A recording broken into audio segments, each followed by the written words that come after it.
శుక్లాంబరధరం విష్ణుం శశివర్ణం చతుర్భుజం ప్రసన్నవదనం ధ్యాయేత్ సర్వవిఘ్నోపశాంతయే. ద్వాపర యుగంలో ద్యుమ్నుడనే బ్రహ్మర్షి ఉండేవారు. ఆయన దగ్గర అరుణి, బైదుడు, ఉపమన్యువు అను ముగ్గురు శిష్యులు వేదం అభ్యసిస్తూ ఆయనను శ్రద్ధతో సేవిస్తూ ఉండేవారు. అహంకారము మొదలైన దోషాలు తొలగి మనస్సుకు శుద్ధి కలగడానికి వెనుకటి గురువులు శిష్యుల చేత సేవలు చేయిస్తూ ఉండేవారు. అతని సేవను బట్టి అతని గురుభక్తిని మనశ్శుద్ధిని నిరూపించి అనుగ్రహించేవారు. ఒకనాడు ద్యుమ్నుడు అరుణిని పిలిచి, నీవు మన పొలానికి వెళ్ళి చెరువు నుంచి దానికి నీరు పెట్టు, లేకపోతే వరి పైరు ఎండిపోతుంది అని చెప్పారు. అరుణి వెంటనే వెళ్ళి చెరువు నుంచి కాలువ ద్వారా నీరు పెట్టాడు. కానీ కాలువకు ఒకచోట గండిపడి నీళ్ళన్నీ పల్లానికి పోతున్నాయి. మట్టి రాళ్ళు ఎంత వేసినా కట్ట నిలవలేదు. అప్పుడు అతడు ప్రాణం పోయినా సరే గురువు చెప్పినది చేసి తీరాలన్న నిశ్చయంతో ఆ గండికి తాను అడ్డు పడుకొని గురువును ధ్యానిస్తున్నాడు. అప్పుడు ఆ నీరు అతని మీదుగా పొలానికి ప్రవహించింది. చీకటి పడినా కూడా అరుణి ఆశ్రమానికి రాకపోయేసరికి ద్యుమ్నుడు వచ్చి పొలం నిండుగా నీరుండడము గమనించారు. కానీ శిష్యుడే కనిపించలేదు. అతడు ఏ పులి బారినైనా పడ్డాడేమోననియు అనుమానించి ఆయన శిష్యుని కోసము బిగ్గరగా పిలిచారు. అరుణి సమాధానము ఇయ్యలేక కొంచెంగా శబ్దం చేశాడు. దానిని బట్టి ద్యుమ్నుల వారు వచ్చి శిష్యుని లేవనెత్తి కౌగలించుకొని సంపూర్ణముగా అనుగ్రహించారు. వెంటనే అతడు సర్వశాస్త్ర పారంగతుడైన వాడు. అప్పుడు ద్యుమ్న మహర్షి, నాయనా, నీవింటికి వెళ్ళి తగిన కన్యను వివాహమాడి స్వధర్మమాచరించు, కృతార్థుడవవుతావు అని ఆదేశించారు. అరుణి గురువునకు నమస్కరించి ఇంటికి వెళ్ళి లోకపూజ్యుడయ్యాడు. ఒకరోజు ద్యుమ్నుడు తన రెండవ శిష్యుని పిలిచి, నాయనా, పైరు పంటకొచ్చింది, నీవు రోజు కాపలా కాచి పైరు కోసి ధాన్యం ఇంటికి చేర్చు అని చెప్పారు. వైదుడు తనకు గురు సేవ లభించినందుకు సంతోషించి పైరునెంతో జాగ్రత్తగా సంరక్షించి పంట కాలువని కొచ్చాక కోయించాడు. తర్వాత ధాన్యం రాశిగా పోయించి ఆ సంగతి గురువుకు చెప్పాడు. ఆయన అతనికి ఒక బండి, ఒక దున్నపోతును ఇచ్చి ధాన్యము ఇంటికి చేర్చమనియు చెప్పారు. అతడు ఆ బండి కాడికి ఒక ప్రక్క ఆ దున్నపోతును కట్టి, మరొక దున్నపోతు లేనందున రెండవ వైపు కాడిని తన భుజాన వేసుకుని ధాన్యం ఇంటికి తీసుకువస్తున్నాడు. దారిలోని ఒకచోట బురదలోని ఆ దున్నపోతు కూరుకుపోయింది. అప్పుడు బైదుడు దున్నపోతును విడిపించి తానొక్కడే బండిని బురదలో నుంచి లాగడానికి ప్రయత్నించి ఆ శ్రమ కోర్వలేక స్పృహ తప్పి పడిపోయాడు. కొంతసేపటికి ద్యుమ్నుడు అక్కడికి వచ్చి చూచి అతని గురుసేవాదీక్షకు మెచ్చి అతని మెడ నుంచి కాడి తొలగించి అతనిని లేవదీసుకుని అనుగ్రహించారు. వెంటనే వేదశాస్త్ర విజ్ఞానమంతా అతనిలోని మేల్కొన్నది. గురువు అతనికి సెలవిచ్చి ఇంటికి పంపారు. కొద్ది కాలంలోనే అతడు కూడా అరణి వలె లోక ప్రసిద్ధుడయ్యాడు. ఇంకా ఉపమన్యువు మాత్రమే ఆ మహర్షిని సేవిస్తూ ఉండేవాడు. అతడు అతిగా భోజనం చేసేవాడు. ఆ మాంద్యం వలన విద్యాభ్యాసంలోని అతని మనస్సు నిలిచేది కాదు. ద్యుమ్నుడు ఆలోచించి ఒకరోజు అతనిని పిలిచి, నాయనా, నీవు గోవులను అడవికి తోలుకొని పోయి మేపుకొని వస్తూ ఉండు అని అన్నారు. ఉపమన్యువు గోవులను అడవికి తీసుకువచ్చాడు. కొంతసేపటికి అతడికి ఆకలి వేయసాగింది. వెంటనే అతడు ఆవుల్ని ఇంటికి తోలుకువచ్చాడు. ద్యుమ్నుడు అది చూచి, నీవు ప్రతిరోజు సూర్యాస్తమయం వరకు గోవులను మేపాలి అన్నారు.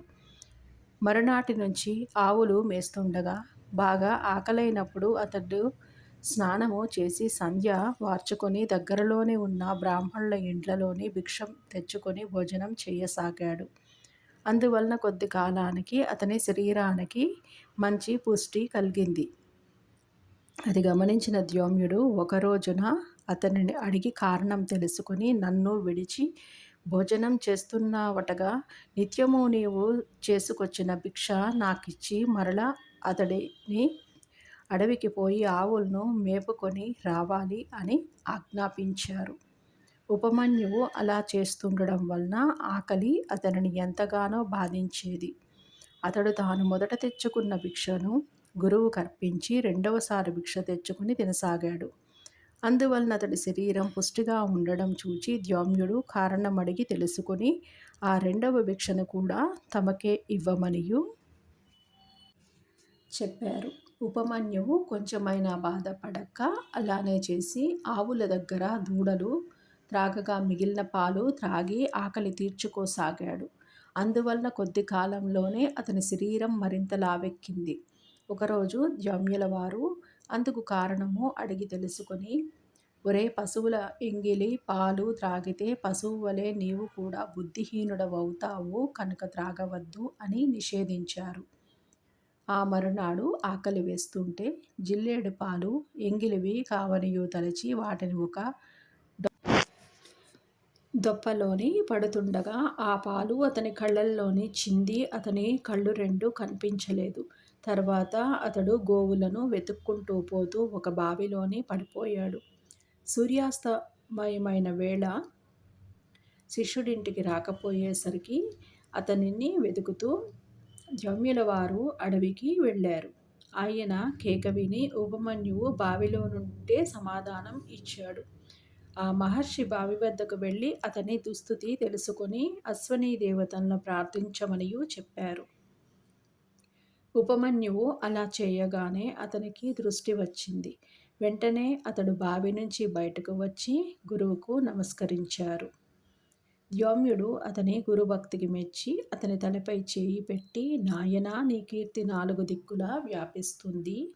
నీ శిష్యులను కూడా నీ అంతటి వారు అవుతారు. వారిలోని ఉదంకుడనే శిష్యుడు తన గురుభక్తి చేత నాగలోకాన్ని జయించి నాగకుండలాలు నీకు దక్షిణగా సమర్పించగలడు. నీ కీర్తిని శాశ్వతమునర్చగలడు అని ఆశీర్వదించాడు. అతడు గురుకృప వలన వేదశాస్త్ర పారంగతుడై ఇంటికి వెళ్ళి గృహస్థాశ్రమము స్వీకరించాడు.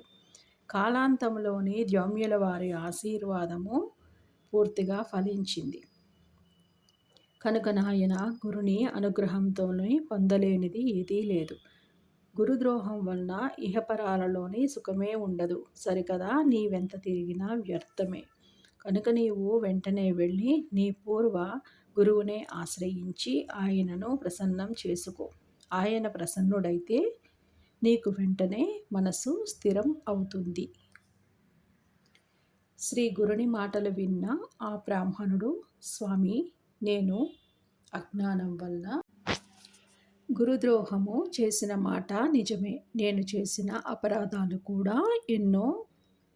విరిగిన నా గురువు మనస్సు అతకడం సాధ్యం కాదు. ఇక నేను బ్రతికి ప్రయోజనమేమి? నా పాపానికి పరిహారంగా నా ప్రాణాలు విడుస్తాను అని తీవ్రమైన పరితాపంతోనూ ఆత్మహత్యకు సంసిద్ధుడయ్యాడు. అప్పుడు శ్రీ గురుని మనస్సు కరిగి, నాయన, తీవ్రమైన పరితాపం వలన నీ దోషము నశించి వైరాగ్యము కలిగింది. ఇప్పుడు నీ గురువును మనసారా స్మరించు అని చెప్పి అతనిని ఆశీర్వదించారు. వెంటనే అతని కంఠము గద్గదమై శరీరమంతా రోమాంచితమైంది. కన్నులు ఆనంద బాష్పములతోని నిండాయి. అతడు కృతజ్ఞతతోని స్వామి పాదాలకు నమస్కరించగానే వేదశాస్త్రాల సారము అతని హృదయంలోని ఉదయించింది. అప్పుడు శ్రీ గురుడు, నాయన, నేను చెప్పిన గురుమహిమ హృదయంలోని నిలుపుకొని నీవు గురువు వద్దకు వెళ్ళు. నీవు నమస్కరించగానే ఆయన ప్రసన్నుడవుతాడు. ఆయనే నేనని తెలుసుకో అన్నారు. అతడలానే చేసి తర్వాత ముక్తి పొందాడు. ఇలా 1 సంవత్సర కాలము వైద్యనాథంలోని నివసించి తరువాత శ్రీ నృసింహ సరస్వతి దేశ సంచారము చేస్తూ కృష్ణా తీరంలోని ఉన్న బిల్లవటి గ్రామంలోని భువనేశ్వరీ దేవి సన్నిధి చేరి అచట కృష్ణవేణి సంగమంలోని పడమట తీరాన ఉన్న ఔదుంబర వృక్షము క్రింద కొంతకాలము గుప్తముగా నివసించారు. శ్రీ దత్తాయ గురవే నమః. శ్రీ శ్రీపాద శ్రీ వల్లభాయ నమః. శ్రీ నృసింహ సరస్వత్యై నమః. శ్రీ గురు చరిత్ర అధ్యాయము 16 సంపూర్ణము.